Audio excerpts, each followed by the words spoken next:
Ok, salut mes résistants. Dans cette vidéo, on va voir comment est-ce qu'on peut faire pour construire un système précoce, extrêmement efficace, pour se protéger de toute tentative d'intrusion. Je fais plusieurs vidéos à ce sujet-là. Là, je vais vous expliquer concrètement comment est-ce qu'on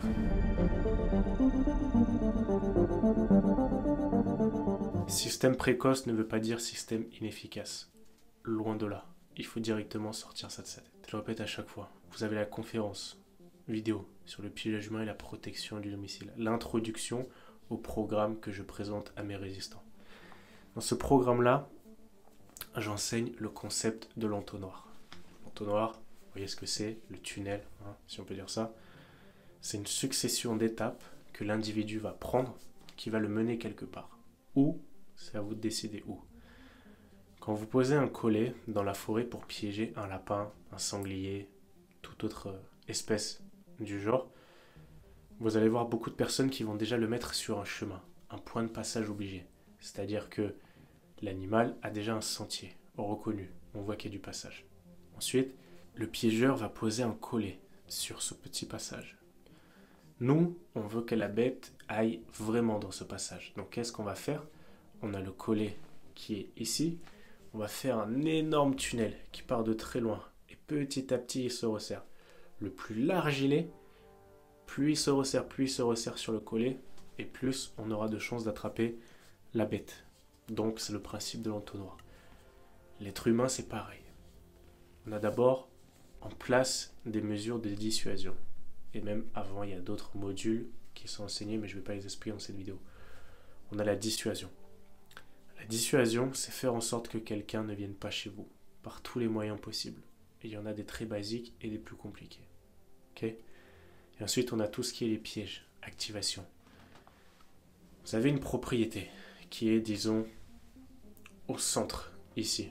D'accord? Sur un diamètre de 10 mètres autour de la maison, vous allez avoir des pièges extrêmement intimidants, dangereux. Sur 20 mètres, vous allez avoir des pièges qui sont relativement calmes, mais qui vont surprendre l'individu. Et sur 30 mètres, vous avez des pièges qui vont vous alerter de la présence de quelqu'un.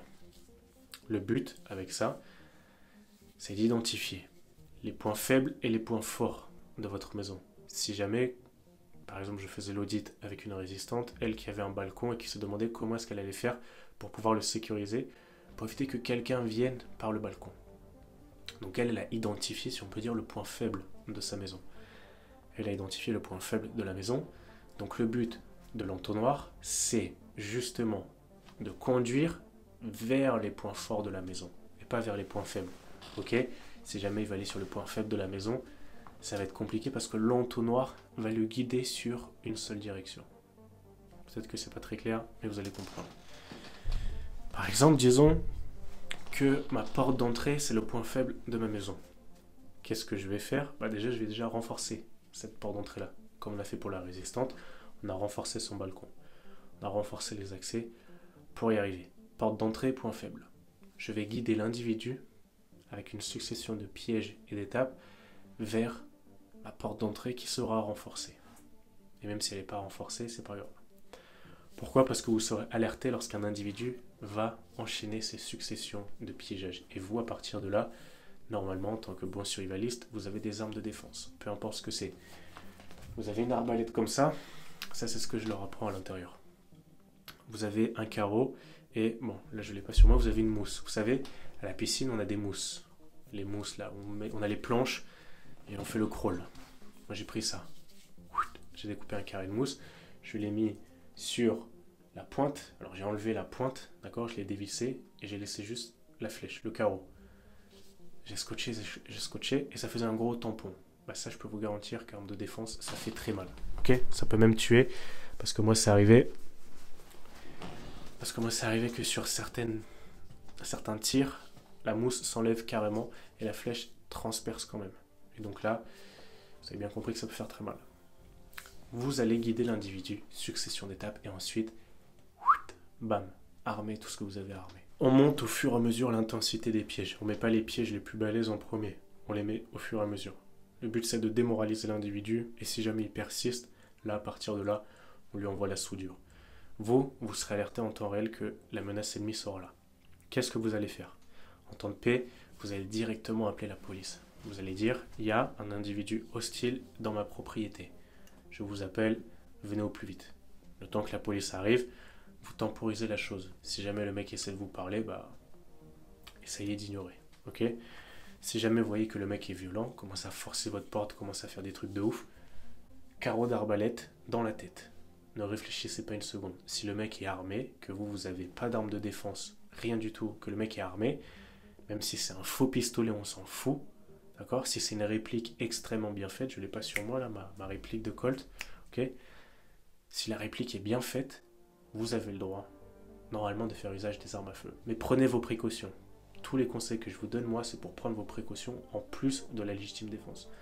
Carreau d'arbalète dans la tête. Carreau de défense, hein, pas une flèche. Sinon, là, autant utiliser un fusil direct. Temporisez, le plus possible. Vous allez voir qu'il y a des pièges aussi à l'intérieur que je vous montre. Normalement, le mec restera pas longtemps. Le mec prendra très très peur rapidement. Mais bon, ça, je ne le révèle pas en public sur YouTube. Donc, c'est la conférence dans la description. Ensuite, si jamais il arrive à rentrer par je ne sais quel moyen, franchement, je serais étonné. Si jamais il arrive à rentrer, il faut bien comprendre une chose, c'est que pour une personne à l'intérieur, dans un domicile, il faut un effectif de 5 personnes à l'extérieur. Pourquoi je vous dis ça? C'était une règle au combat Zub, de mémoire c'était ça. On a un terroriste à l'intérieur d'un bâtiment.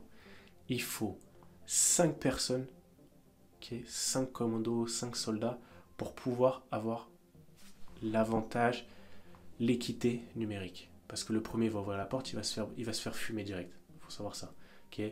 Vous êtes dans un terrain de guerre, vous savez que vous devez envahir une pièce, on vous attend potentiellement avec une calache. Le premier, il va ouvrir la porte, il va se faire flinguer. Le deuxième aussi, le troisième, il va peut-être avoir le temps de dessouder le mec. Donc, vous êtes derrière votre canapé et vous allez attendre. Arme de défense. Si c'est un flashball, c'est un flashball. Si c'est un pistolet à 16 joules, c'est un pistolet à 16 joules. Si jamais, peu importe. Vous allez attendre en embuscade et vous allez l'allumer complètement. C'est tout. Aucun remords. N'oubliez pas qu'en attendant, les forces de l'ordre vont arriver. Les forces de l'ordre vont arriver et vont aussi prendre le relais. Ça, c'est très important. Appelez-les. Donc ça, c'est un système qui est précoce. D'accord? Système précoce. Faites preuve de créativité. C'est ce que je vous invite à faire. Complétez les sources. D'accord? Je sais que personne ne parle de ça. Je suis le seul à parler de ça sur YouTube. La protection du domicile de manière, un peu pas soutenue, mais régulière. Il y en a qui ont fait quelques vidéos à l'occasion, comme ça, une fois, mais ils n'ont pas poussé ça. Moi, je propose réellement un guide, d'accord, où je vais aider les personnes à les accompagner pour faire ces systèmes-là. Si jamais vous voulez en savoir plus, c'est le lien qui est dans la description. Mais retenez que les Vietnamiens, c'était les plus grands piégeurs. Donc, si jamais vous voulez piéger, inspirez-vous de ce qui a déjà été fait. Mais attention, les Vietnamiens, ils ont fait des pièges qui envoyaient du lourd. Donc faites attention.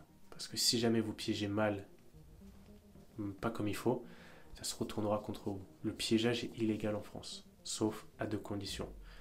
Ne pas blesser et ne pas tuer l'individu. Et là, vous allez vous dire, mais dans ce cas, comment est-ce que je fais pour piéger et tout? Il y a des subtilités. C'est ça que moi, je vous apprends. Ok? Je vous laisse là-dessus. Je vous dis à très bientôt.